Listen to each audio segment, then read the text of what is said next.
There is a closet in nearly every home that tells a story nobody talks about. A guitar that was played passionately for 6 weeks and has not been touched in 2 years. A set of watercolour paints purchased during a burst of creative energy that lasted 11 days. Running shoes that logged 40 miles in their first month and 0 in the 12 months since. A chess set, a language textbook, a journal with 14 filled pages and 186 blank ones. A camera, a yoga mat, a soldering kit. Each one of these objects arrived in the house during a period that felt, at the time, like the beginning of something permanent. The person did not buy the guitar thinking they would abandon it. They bought it believing with absolute sincerity that this was the thing they had been looking for, the thing that would finally stick. And for a while it did stick. The first few days were electric. The person watched tutorials for hours without losing attention. They practiced until their fingers hurt and then practiced more. They told friends about it with the kind of energy that made people lean forward. They improved faster than they expected, which produced a rush of confirmation. This is it. I found my thing. The skill was new, every small improvement was visible, and the brain was running at a level of engagement that most other areas of life could not match. Then somewhere between week 3 and week 8, something shifted. Not dramatically, quietly. The tutorials stopped being exciting. The practice sessions felt longer. The improvements got smaller and harder to see. The thing that was the centre of gravity 3 weeks ago started feeling like one more obligation in a day already full of them. And one morning, without a conscious decision, without a break-up moment, the person simply did not pick it up. The guitar stayed in the corner. The paint stayed in the drawer. The running shoes stayed by the door. And the person standing in the kitchen making coffee felt a familiar mixture of guilt, confusion, and the faintest whisper of something new. A podcast mentioned pottery. A friend posted about rock climbing. A video about coding appeared in the feed.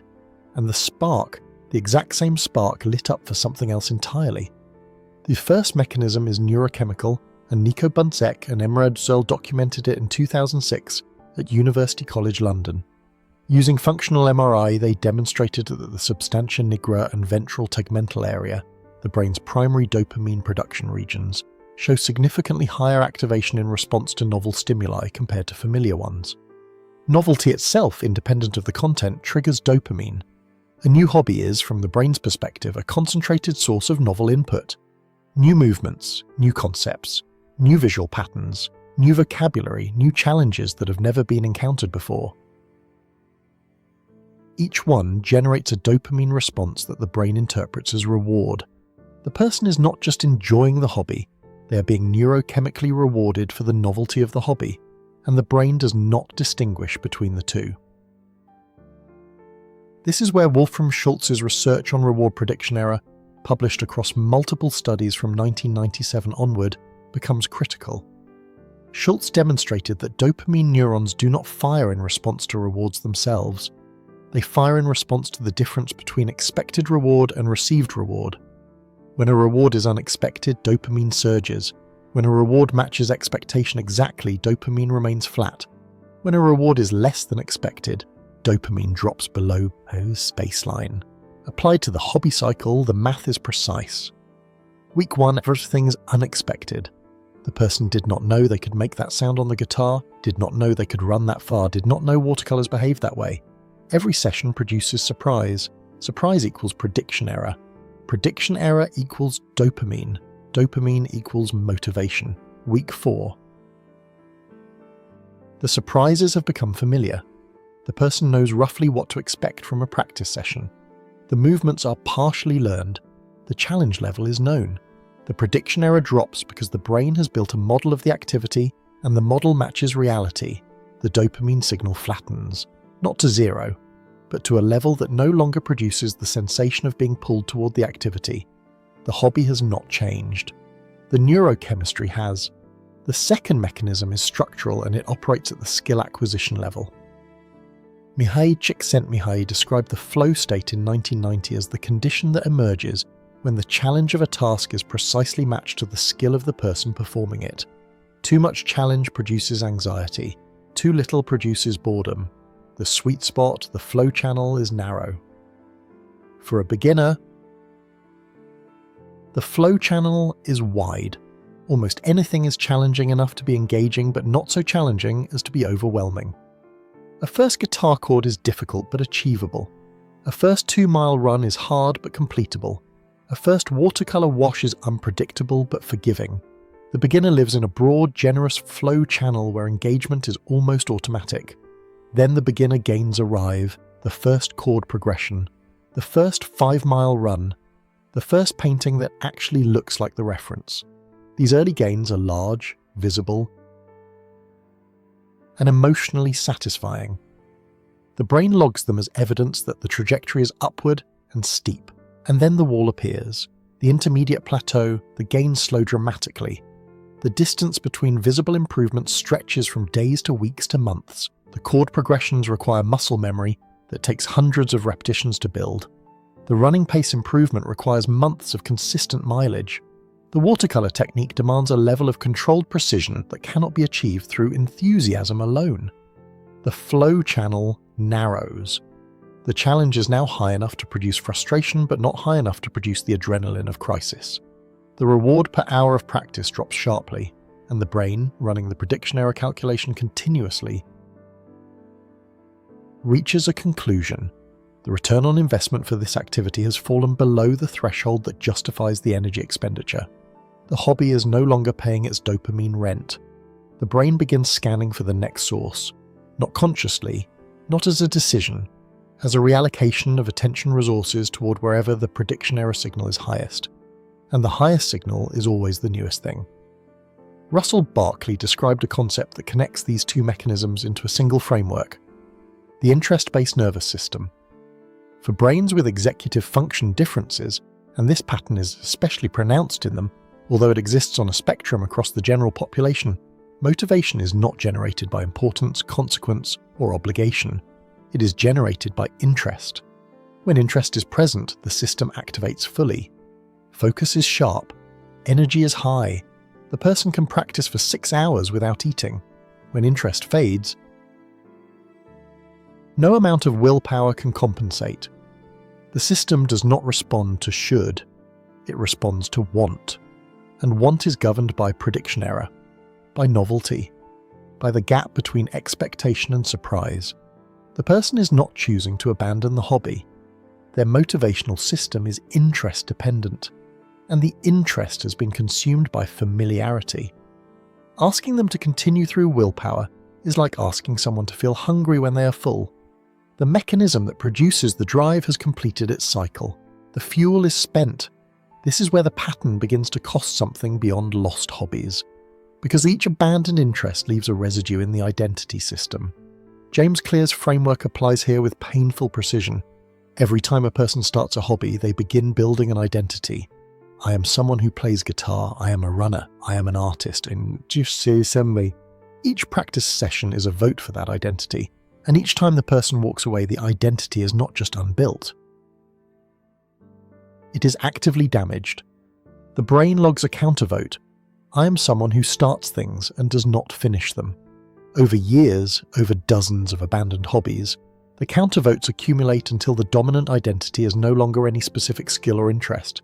It is the meta-identity of being a quitter, a person who gets excited and then disappears, a serial starter with a closet full of evidence. The shame that builds around this meta-identity is corrosive in a specific way. Dieter and Ryan, in Self-Determination Theory published from 2000 onward, identified 3 basic psychological needs: autonomy, competence, and relatedness. The hobby cycle feeds autonomy. The person chose this freely, and initially feeds competence. The beginner gains produce evidence of ability, but the abandonment damages competence at the identity level. The person does not just lose a hobby, they lose another piece of evidence that they are capable of sustained effort. And the accumulation of this loss produces a secondary pattern that is often more damaging than the hobby cycling itself: the fear of starting. The person who has abandoned 20 hobbies begins to feel a specific resistance when the next spark appears. Not excitement, dread. Because the spark is recognized now, the brain has modeled the full cycle enough times to predict the ending before the beginning is over.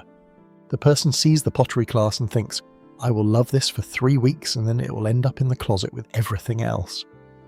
The shame of the predicted abandonment prevents the person from starting at all. The creative explorer becomes a creative prisoner, not because they ran out of interests, but because they ran out of faith in their own capacity to sustain one. Here is where the honest split belongs, because there are two versions of this pattern and they run on different circuits. Version 1 is creative exploration. Some brains are built for breadth, not depth. They are wired to scan the landscape, sample widely, extract the core insight from each domain, and move on. These people are not failed specialists. They are generalists whose cognitive architecture rewards cross-pollination over expertise. The guitar taught them something about rhythm that improved their coding. The running taught them something about pacing that improved their writing. The watercolours taught them something about uncertainty that improved their decision-making. Each abandoned hobby deposited a layer of understanding that the next interest built on. The pattern looks like failure from the outside. From the inside, it is a curriculum that no university offers. A self-directed education across dozens of fields, driven by the brain's own interest signal, producing a unique cognitive profile that specialists cannot replicate. Version 2 is avoidance of mastery. For some people, the abandonment is not a natural transition to the next interest. It is a flight from the intermediate plateau. The beginner phase is safe, the improvements are visible, the identity evidence is positive, the intermediate phase is dangerous, the improvements are invisible. The comparison to others who are better becomes painful. The gap between where the person is and where they imagined they would be produces a discomfort that the brain reads as threat, and the response to threat is withdrawal, not toward rest, toward the next beginner phase where the dopamine is high, the gains are easy. And the comparison is favourable again. This version is not exploration, it is a loop. The person is not collecting domains, they are running from the discomfort of being mediocre at something they care about. And each flight reinforces the meta-identity of the quitter, which increases the shame, which increases the need to find something new where the shame has not accumulated yet. The difference between the two versions is not visible in the behaviour. Both involve starting and stopping. Both produce a closet full of abandoned equipment. Both follow the same dopamine curve. The difference is in what happens at the wall. The explorer reaches the intermediate plateau, extracts what they came for, acknowledges the transition, and moves on with the deposit intact. The avoider reaches the intermediate plateau, feels the discomfort of stalled progress, interprets it as evidence that this was not the right thing either, and flees. The explorer's closet is a museum of completed investigations. The avoider's closet is a crime scene of interrupted commitments. And the person standing between both, holding the next spark in their hand, wondering whether to light it, is the person who needs to answer one question. Am I leaving because I got what I came for, or am I leaving because staying got hard? The pattern will not stop. The brain that is wired for novelty, that runs on prediction error, that activates through interest rather than obligation, will always produce sparks. The closet will always have equipment in it. The question is not how to force the brain to finish everything it starts. That is a war against architecture, and architecture always wins. The question is whether the person can learn to recognize the wall when it appears, and make a conscious choice at that moment instead of an automatic one. Stay through the plateau because the depth on the other side is worth the discomfort.